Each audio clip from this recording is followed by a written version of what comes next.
Cinema ലോകം ഏറെ പ്രതീക്ഷയോടെ കാത്തിരിക്കുന്ന ചിത്രമാണ് ജയിലർ 2. സൂപ്പർ സ്റ്റാർ രജനീകാന്തിനെ നായകനാക്കി നെൽസൺ സംവിധാനം ചെയ്യുന്ന ചിത്രത്തിൽ പല വമ്പന്മാരും അതിഥി വേഷത്തിൽ എത്തുന്നുണ്ട്. ആദ്യ ഭാഗത്തേക്കാൾ മികച്ചതാക്കുമെന്ന് കരുതുന്ന ചിത്രത്തിന്റെ ഷൂട്ടിംഗ് അടുത്തിടെ പൂർത്തിയായിരുന്നു.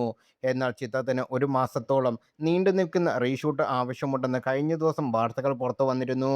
ചില പ്രധാന ഭാഗങ്ങളിൽ തൃപ്തി വരാത്തതിനാണ് റീഷൂട്ട് ചെയ്യുന്നതെന്നാണ് സിനിമാ പേജുകൾ റിപ്പോർട്ട് ചെയ്തത്.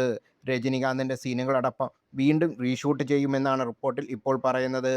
ഇപ്പോഴത്തെ ചിത്രത്തിൽ മാറ്റം വരുത്തേണ്ട ഭാഗങ്ങളെക്കുറിച്ചുള്ള റിപ്പോർട്ടാണ് ഇപ്പോൾ സിനിമാ പേജുകളിലെ പ്രധാന ചർച്ച. തമിഴ്നാട് മുഖ്യമന്ത്രി വിജയെക്കുറിച്ചുള്ള പരാമർശങ്ങൾ ചിത്രത്തിലുണ്ടെന്ന് റിപ്പോർട്ടിൽ പറയുന്നു.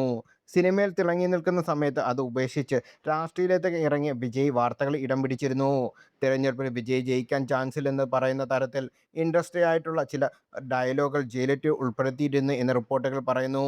എന്നാൽ വിജയ് ജയിക്കുമെന്ന് നിർമ്മാതാക്കൾ സ്വപ്നത്തിൽ പോലും കരുതിയിരുന്നില്ല. ഇപ്പോൾ ആ ഭാഗങ്ങൾ വീണ്ടും ഷൂട്ട് ചെയ്യേണ്ടി വന്നിരിക്കുകയാണ്.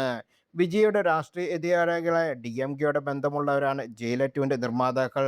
സൺ പിക്ചേഴ്സും വിജയും കഴിഞ്ഞ കുറച്ചു കാലങ്ങളുമായി അത്ര നല്ല ടീമിലല്ലതെന്ന് പരസ്യമായ രഹസ്യമാണ്. വിജയുടെ സിനിമകളും പാട്ടുകളും സൺ നെറ്റ്വർക്കിന്റെ ഉടമസ്ഥയിലുള്ള ഒരു ചാനലും ടെലികാസ്റ്റ് ചെയ്യാത്ത വലിയ ചർച്ചയായിരുന്നു.